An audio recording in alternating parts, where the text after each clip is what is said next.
Hi viewers, welcome to our channel. Present మనతో పాటు దాము బాలాజీ గారు సీనియర్ జర్నలిస్ట్ ఉన్నారు. వారితో ఒకసారి మాట్లాడదాం. సార్ నమస్కారం. సార్ నమస్తే. సార్ దివ్యల మాధురి బిగ్ బాస్ లోకి వెళ్ళడానికి ఏకంగా ₹1,00,00,000 లంచం ఇచ్చిందని చెప్పేసి జనసేన నేతలు కొంతమంది ఆరోపణలు చేస్తున్నారు సార్. మరి ఈ ఆరోపణలో నిజమెంత? నిజంగా ఈ విధంగా లంచాలు ఇచ్చి బిగ్ బాస్ లోకి వెళ్ళాలన్న ఒక చర్చ ఇప్పుడు బయట జరగడం చూస్తున్నాం. మరి ఆరోపణలు చేసింది ఎవరు? ఈ ఆరోపణలో నిజమెంత? దీనికి సంబంధించి మీరేం చెప్పగలరు సార్? బిగ్ బాస్ లోకి వెళ్ళడానికి దివ్యల మాధురి ₹1,00,00,000 లంచం ఇచ్చి వెళ్ళిందని జనసేన నాయకురాలు కుసుమ రాయల్ ఆమె పేరు, ఆమె ఆరోపించిందని వార్తలు వస్తున్నాయి అన్నమాట. దీన్ని ఇప్పుడు వైరల్ అవుతుంది ఈ న్యూస్. సో జనసేన నాయకురాలు ఎందుకు ఆరోపించింది, దీంట్లో వాస్తవం ఉండే అవకాశం ఉందా, 1,00,000 ఇచ్చి ఈమె బిగ్ బాస్ లోకి వెళ్తే లాభం ఏంటి, ఆమెకు ఇచ్చే అవకాశం ఉందా, ఈ విషయాల గురించి మనం మాట్లాడదాం. మామూలుగా దివ్యల మాధురి బ్యాక్గ్రౌండ్ నేను ఆల్రెడీ బయోగ్రఫీ చెప్పాను. బ్యాక్గ్రౌండ్ ఏంటంటే టెక్కలి, వాళ్ళ నాన్న రియల్ ఎస్టేట్ నడిపేవాడు, వాళ్ళది టెక్కలి. సో ఈమె తను రియల్ ఎస్టేట్ ఈమె కూడా చేసేది. దాని తర్వాత ఆమెకు ఒక పెట్రోల్ బంక్ ఉంది. తర్వాత భరతనాట్య కళాకారిణి, ఆమె ప్రొఫెషనల్గా భరతనాట్య క్లాసిక్ టీచర్ ఆమె. సో ఆమె ఒక ట్రైనింగ్ స్కూల్ కూడా పెట్టింది, భరతనాట్యం ట్రైనింగ్. సో ఆ ఏరియాలో పాపులారిటీ వచ్చింది ఆమెకి. ఈ నేపథ్యంలో టెక్కల సీటు వస్తుంది కాబట్టి ఈ దువ్వాడ శ్రీనివాస్ భార్య వాణి, అక్కడ మహిళల్లో ఈమెకి మంచి ఫాలోయింగ్ ఉంది దివ్యల మాధురికి అని చెప్పి ఆమె కొంతమంది కార్యకర్తలను పంపించి వైసీపీలోకి రమ్మని ఆమెను ఆహ్వానించింది. దివ్యల మాధురికి కూడా జగన్ అంటే చాలా ఇష్టం ఉంది, అందువల్ల ఆమె కూడా ఈ ఆఫర్ను ఒప్పుకునింది. ఫస్ట్ ఆఫర్ ఏమో జిల్లా మహిళా అధ్యక్షురాలను చేస్తామని ఆఫర్ ఇచ్చారు, కానీ చేయలేకపోయారు. ఫైనల్గా టెక్కలి పట్టణ మహిళా అధ్యక్షురాలుగా దివ్యల మాధురికి పోస్ట్ ఇచ్చి వైసీపీలోకి చేర్చుకున్నారు. ఆమె వైసీపీలోకి వచ్చింది. అక్కడి నుంచి ఆమెకి దువ్వాడ శ్రీనివాస్ పరిచయం అయ్యాడు. అలాగా దువ్వాడ శ్రీనివాస్కి కూరలు పంపించడం, వంటలు చేసి పెట్టడం, ఇలాంటి నేపథ్యంలో దువ్వాడ శ్రీనివాస్కి భార్య వాణికి మధ్య గ్యాప్ రావడం, ఆయన 2 ఏళ్ల పాటు ఇల్లు వదిలి బయటకు వచ్చేసి వాళ్ళ అమ్మ వాళ్ళ ఇంట్లో ఉండడం. ఆ నేపథ్యంలో ఆమెకు భర్తకు కూడా, దివ్యల మాధురి భర్త అమెరికాలో పనిచేస్తాడు. సో ఆమెకు అతనికి కూడా గ్యాప్ రావడం, ఆమెకు ఆల్రెడీ 3 పిల్లలు. సో ఆ గ్యాప్లో నుంచి వీళ్ళిద్దరూ ఒకటి అవ్వడం, అలాగా ఇష్యూ అయింది. ఫైనల్గా వీళ్ళిద్దరూ, ఆమెమో అఫ్సిల్గా భర్తకి విడాకులు ఇచ్చేసింది, ఈయనేమో దువ్వాడ శ్రీనివాస్ భార్య విడాకులు అనేది కోర్టులో ఉంది. కాబట్టి వాళ్ళిద్దరూ కలిసి ఉండడం అనేది లీగలే, ఎందుకంటే సుప్రీంకోర్టే చెప్పింది. ఇద్దరు అడల్ట్స్, కాన్సెంటింగ్ అడల్ట్స్ అంటారు, అంటే ఇద్దరు పరస్పర అంగీకారంతో అడల్ట్స్ కలిసి ఉండడం తప్పు కాదు, పెళ్ళైన వాళ్ళు కూడా కలిసి ఉండొచ్చు అనేది కోర్టే చెప్పింది. కాబట్టి ఆల్రెడీ విడాకుల కేసు ఉంది కాబట్టి వీళ్ళు పెళ్లి చేసుకోవడం తప్పు, కానీ కలిసి ఉండడం అయితే తప్పు కాదు. కాన్సెన్సువల్ sex is not a crime అనేది సుప్రీంకోర్టు చెప్పింది. మనకి ఇక్కడ పవిత్ర నరేష్ పరిస్థితి కూడా అదే. నరేష్కి వాళ్ళ భార్య, 3వ భార్య విడాకులు ఇవ్వలేదు, కానీ ఆయన 4వ భార్య కాదు, కానీ ఆమెతో కలిసి ఉంటున్నాడు. సో అందుకే పెళ్లి చేసుకోలేదు వాళ్ళు.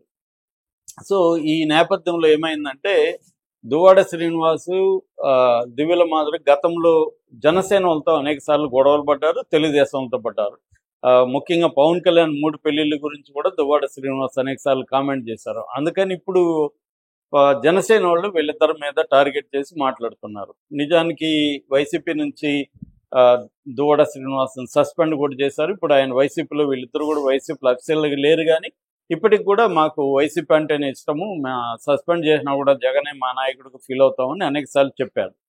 సో ఈ నేపథ్యంలో ఈమె సెలెక్ట్ అవ్వడం అనేది షాకింగ్గా ఉంది. చాలామందికి జీర్ణం కాలేదు. ఈమె కానీ, రీతు చౌదరి కానీ, ఇలాంటి వాళ్ళ పట్ల ఒక వ్యతిరేకత అనేది చాలా మందిలో ఉంది. అంటే వీళ్ళు ముఖ్యంగా ఏంటంటే విమెన్ని, ఇప్పటికి కూడా మనది పేట్రియార్కల్ సమాజం కాబట్టి స్త్రీలను మనం సెక్సువాలిటీ దృష్టితో, ఆమెకి ఎంతమంది అఫైర్లు ఉంది అనే దాన్ని బట్టి ఆమెకి వాల్యూ ఇవ్వడం అనేది జరుగుతుంది ఇప్పటికి కూడా. అదే మగవాడికి 50 మందితో 20 మందితో అఫైర్లు ఉన్నా కూడా మనం వాడిని రసికుడనో, మంచి గ్రంథస్థాంగుడనో ఇట్లాంటి బిరుదులు ఇస్తారు. మనోడు చాలా ఫాస్ట్ అని, చాలా గ్రేట్ అన్నట్టుగా ఫీల్ అవుతారు. అదే విమెన్ ఉంటే ఆమెను చాలా డిగ్రేడ్ చేస్తారు, మళ్ళీ ఆమెనే కోరుకుంటుంటారు చాలామంది స్త్రీలు కూడా రహస్యంగా చేస్తుంటారు, కానీ వాళ్ళు బహిరంగంగా చేసే వాళ్ళని వాళ్ళు విమర్శిస్తుంటారు. స్త్రీలలో కూడా ఈ నేచర్ ఉంటుంది. అంటే ఇలా మనం డేరింగ్గా లేకపోయామే అన్న ఇది ఉండి, ఎవరన్నా డేరింగ్గా ఉండే వాళ్ళని చూసి వీళ్ళకి జలసీ వస్తుంది, ఆ జలసీలో నుంచి వ్యతిరేకిస్తారు. నేను పర్సనల్గా చూసా, ఒక అమ్మాయికి 5-6 అఫైర్లు ఉంటాయి, సీక్రెట్గా ఉంటాయి. కానీ 2 అఫైర్లు పెట్టుకుని ఓపెన్గా ఉన్న ఆమెని ఈ అమ్మాయి సహించలేదు, ఈ అమ్మాయి విమర్శిస్తూ ఉంటుంది. సో ఎందుకు ఇదంటే ఒక రకమైన జలసి, అలా ఉండలేకపోతున్నాం మనమేం దొంగగా చేసుకుంటాం, ఇది చూడు ఓపెన్గా చేస్తుంది అన్న ఒక భరించలేని ఇది వీళ్ళకు ఉంటుంది అనమాట. సో అలాగా దివ్యల మాధురి పట్ల వ్యతిరేకత అనేది ఈ 2 కారణాలతో జనాల్లో ఉంది. పొలిటికల్గా ఏమో జనసేన ఉంది కాబట్టి జనసేన ఆవిడ ఈ కామెంట్ చేసింది. ఇప్పుడు ఇక్కడ 2 ఇష్యూలు ఉన్నాయి ఇందులో. ఒకటి బిగ్ బాస్ వాళ్ళని కూడా అవమానించడం, అంటే లంచాలు ఇస్తే వాళ్ళు తీసుకుంటారని.